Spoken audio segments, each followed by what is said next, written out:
एक समय की बात है। एक छोटे से गांव में एक किसान रहता था जिसका नाम अर्जुन था। अर्जुन बहुत मेहनती था, लेकिन उसकी फसल हमेशा सही समय पर नहीं उगती थी और उसकी स्थिति बहुत खराब थी। एक दिन अर्जुन जंगल में लकड़ी काटते समय एक चमकदार सियार मिला। सियार ने अर्जुन से कहा, मैं एक जादुई जानवर हूँ, अगर तुम मेरी मदद करोगे तो मैं तुम्हारी मदद करूँगा। अर्जुन ने कहा, मैं आपकी मदद कैसे कर सकता हूँ? सियार ने जवाब दिया, मैं तुम्हारे खेत में जादू से फसल उगाने में मदद कर सकता हूँ, लेकिन इसके बदले में तुम्हें मुझे केवल एक दिन का समय देना होगा। अर्जुन ने सोचा कि इससे उसकी समस्या हल हो सकती है, इसलिए उसने सियार की मदद स्वीकार कर ली।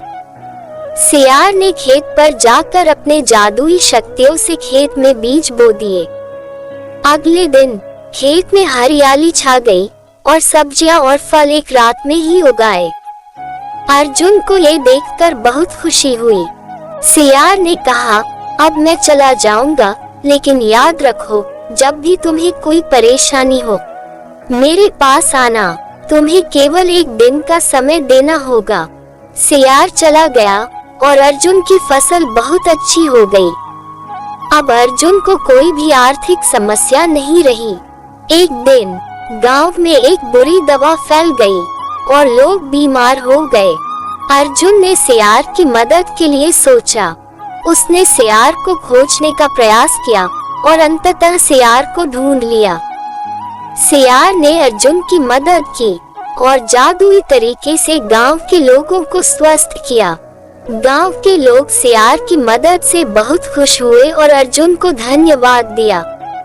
सियार ने अर्जुन से कहा, मैं हमेशा तुम्हारी मदद के लिए तैयार रहूंगा, लेकिन याद रखो, सही समय पर सही मदद ही सबसे महत्वपूर्ण होती है। अर्जुन ने सियार का धन्यवाद किया और उसने सीखा कि सही समय पर सही मदद की आवश्यकता होती है और अच्छे कामों का प्रतिफल मिलता है। इस कहानी से हमें ये सीख मिलती है कि सही समय पर सही मदद लेना और देना बहुत महत्वपूर्ण है, और जादुई शक्ति भी तभी कारगर होती है जब उसका उपयोग सही तरीके से किया जाए।